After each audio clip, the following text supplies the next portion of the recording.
What happens when one of Hollywood's most beloved action legends sits down with a late-night host who's forgotten the art of respect? You won't believe what unfolds when Sylvester Stallone faces off against Jimmy Kimmel in what started as a routine promotional interview but exploded into one of the most shocking confrontations in late-night television history. This isn't just another celebrity interview gone wrong. This is a masterclass in how years of pent-up frustration can erupt in spectacular fashion, leaving audiences stunned and social media ablaze. Before we get into this incredible story, make sure you hit that subscribe button and drop a comment below, because you're not going to believe what unfolds when two titans of entertainment clash in the most unexpected way possible. The atmosphere in Studio 6A felt different from the moment Sylvester Stallone walked through those familiar doors. The 77-year-old legend, promoting his latest directorial effort, carried himself with the same commanding presence that made him a household name decades ago. His weathered hands, scarred from years of authentic fight choreography, gripped a coffee cup as he settled into the guest chair across from Jimmy Kimmel. The audience erupted in their typical enthusiastic applause, but seasoned observers noticed something in Stallone's eyes, a wariness that suggested this wouldn't be just another promotional stop on the late-night circuit. Kimmel, sporting his signature smirk and clearly prepared with his usual arsenal of prepared jokes, seemed oblivious to the subtle tension radiating from his guest. The host's opening monologue had already taken several pointed jabs at older Hollywood stars, trying to stay relevant. Comments that industry insiders would later recognize as foreshadowing for the disaster about to unfold.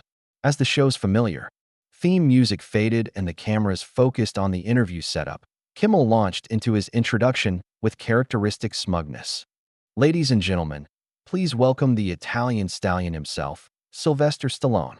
The audience cheered, but Stallone's acknowledgement seemed perfunctory, his famous smile not quite reaching his eyes. Kimmel leaned back in his chair, already positioning himself as the alpha in this particular dynamic. "Sly, great to have you back. You know, I was just thinking, how many times can one guy play the same character before people start wondering if you're actually acting or just being yourself?" The question landed with the subtlety of a sledgehammer, and seasoned talk show viewers could immediately sense the shift in energy. Stallone's jaw tightened almost imperceptibly, but his response remained measured. "Well, Jimmy, I think when you create something that resonates with people for almost 50 years, it becomes more than just a character. It becomes part of the cultural fabric. Not everyone understands the responsibility that comes with that kind of legacy." Kimmel's laugh came a beat too late, clearly not expecting such a direct response. Right. The cultural fabric. Speaking of fabric, I heard you still do your own stunts. At your age, isn't that kind of, I don't know, dangerous? I mean, we don't want you breaking a hip on set." The audience laughed nervously, sensing the underlying disrespect in what was supposed to be light banter. Stallone's response came with deliberate precision. "I've been doing my own stunts since before you knew what a television camera was, Jimmy. Physical fitness and dedication to craft don't have expiration dates.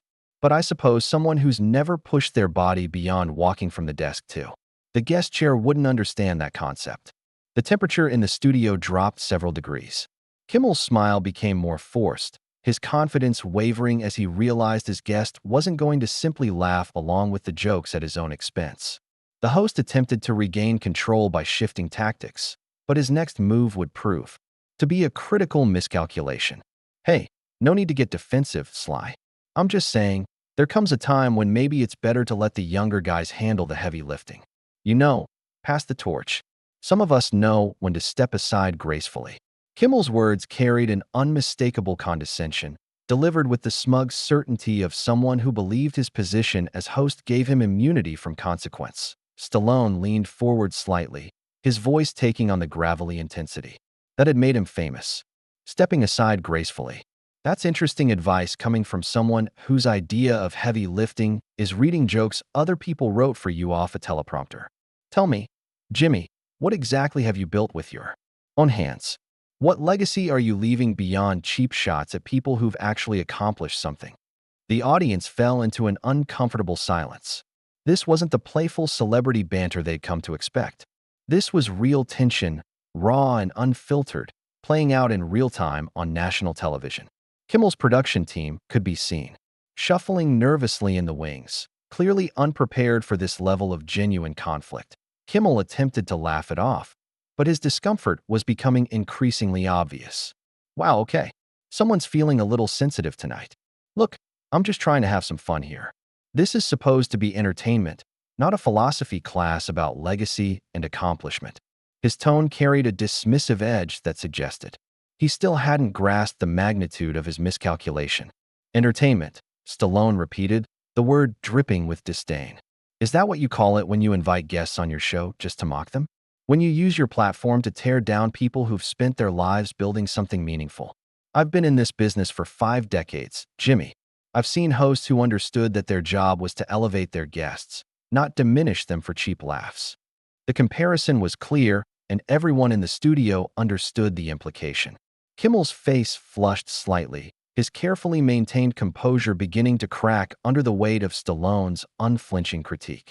The host's next words would push this confrontation past the point of no return. Listen, Sly, I don't know what crawled up your ass tonight, but this is my show.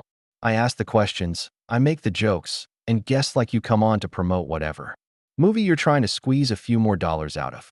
If you can't handle a little ribbing, maybe you should stick to podcasts where they'll kiss your ring and tell you how amazing you are. The words hung in the air like a challenge, and everyone in Studio 6A knew that something irreversible had just occurred.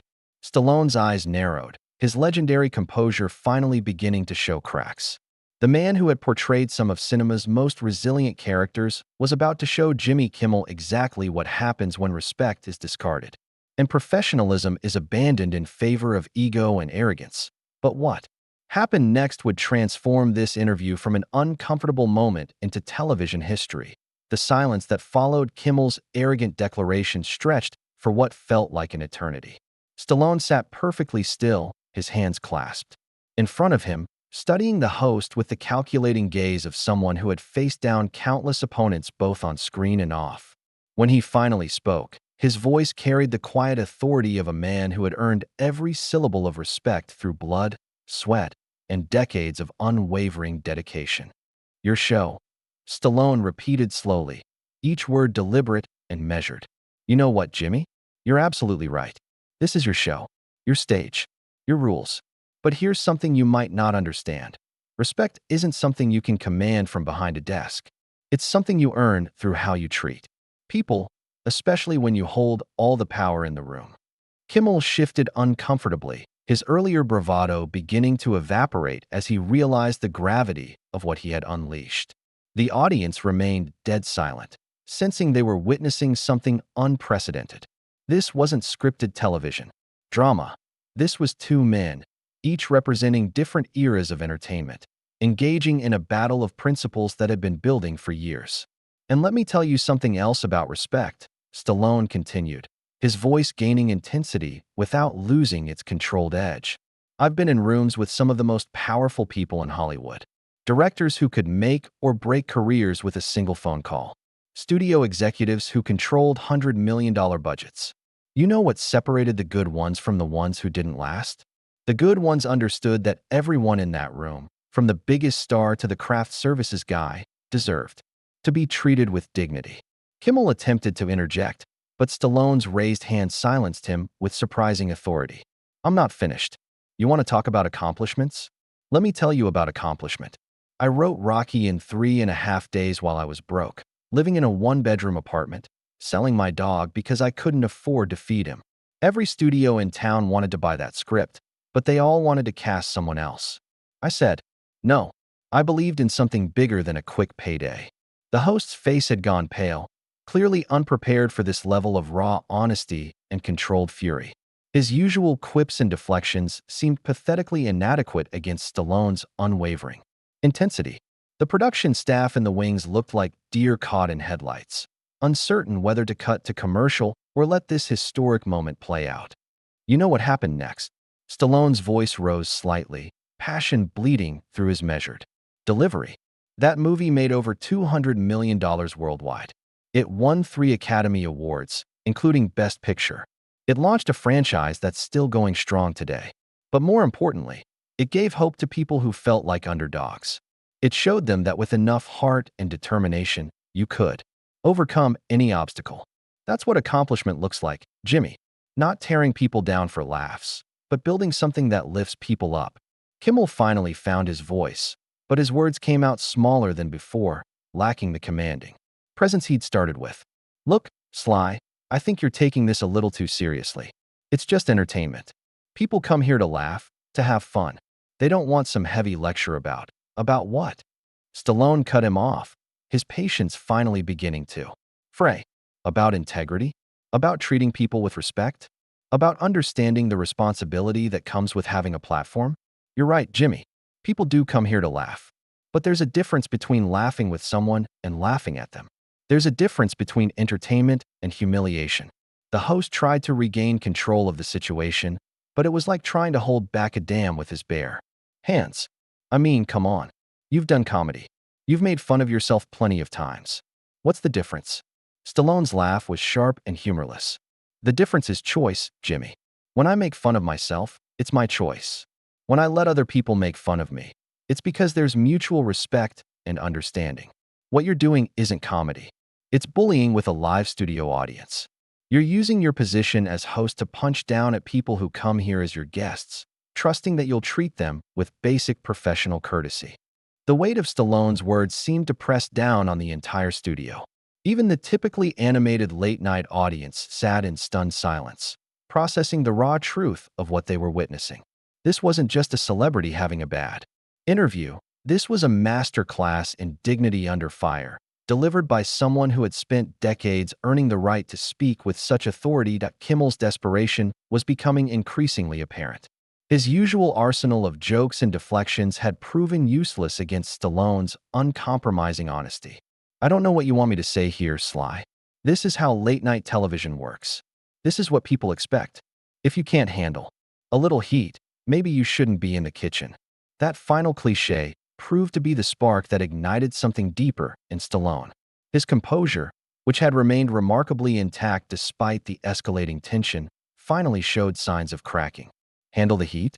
His voice carried decades of accumulated frustration with exactly this kind of dismissive attitude. Jimmy, I've handled more heat than you can imagine.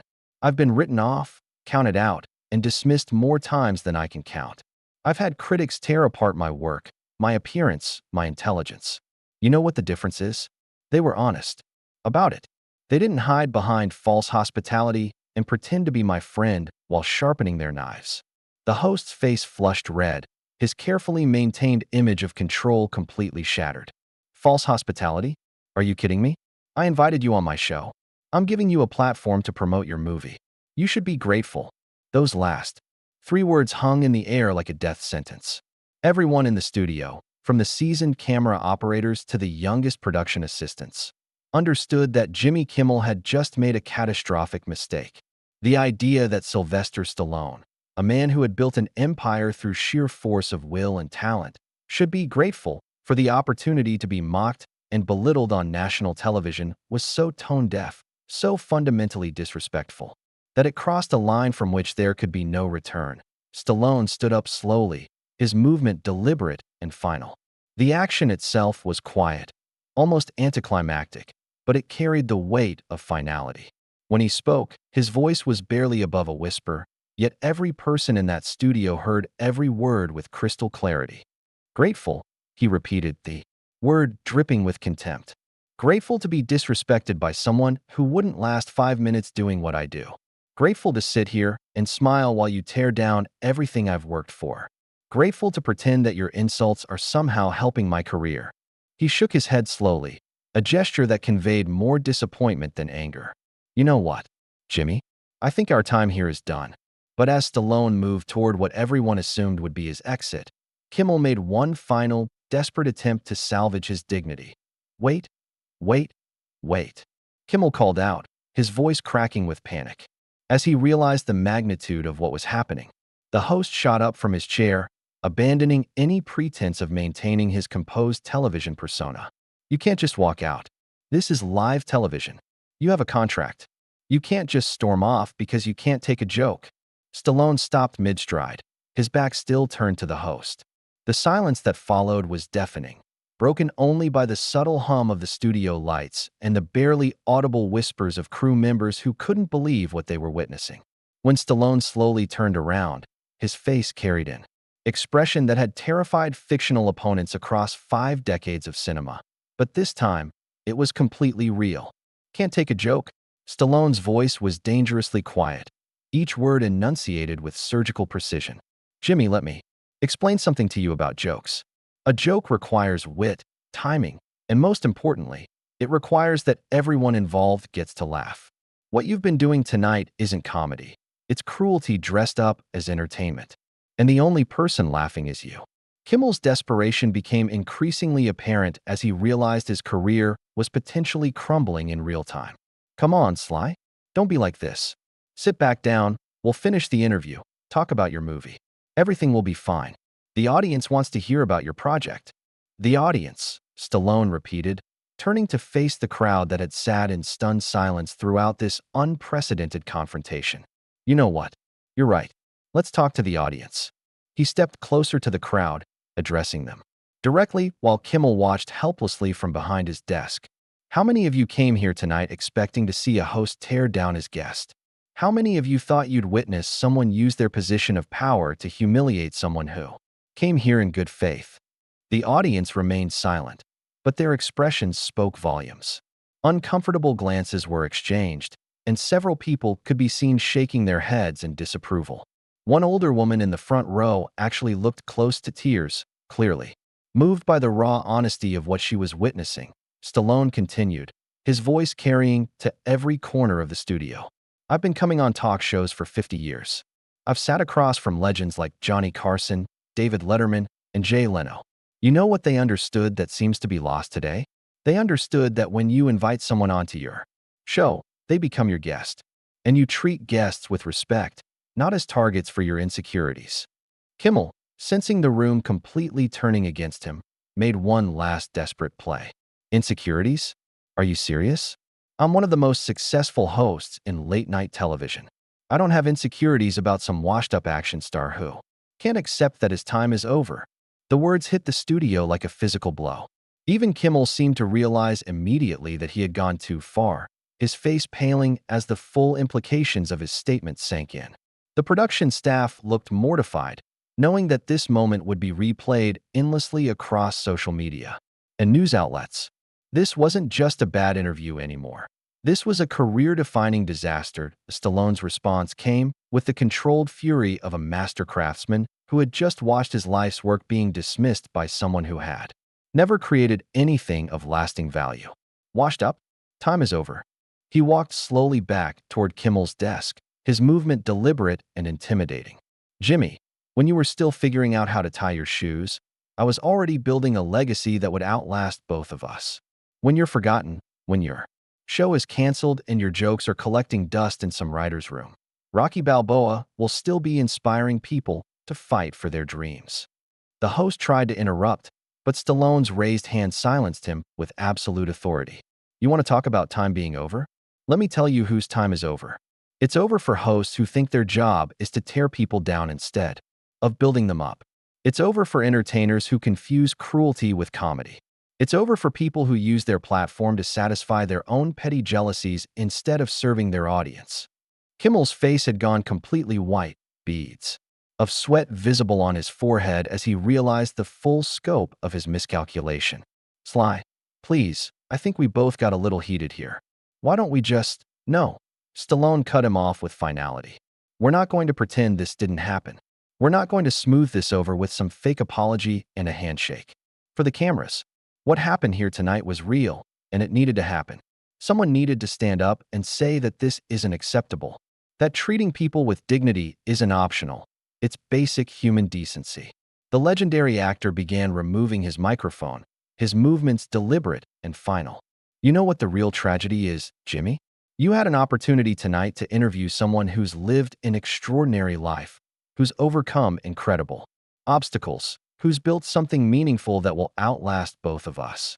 Instead, you chose to use that opportunity to make yourself feel bigger by making me feel smaller.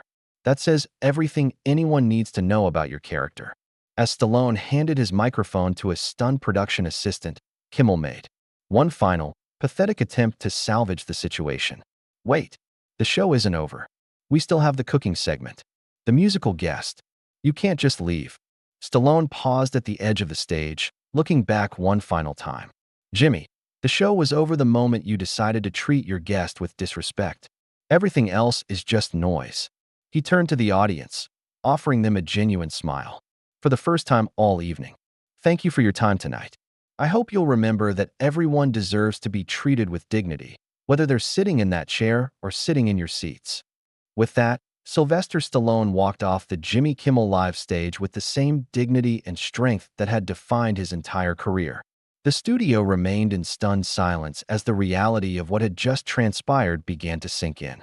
Kimmel stood frozen behind his desk, his usual quick wit completely abandoned, leaving him looking small and powerless in the wake of Stallone's departure. The cameras continued rolling, capturing every second of Kimmel's humiliation as he struggled to find words that could somehow salvage this disaster.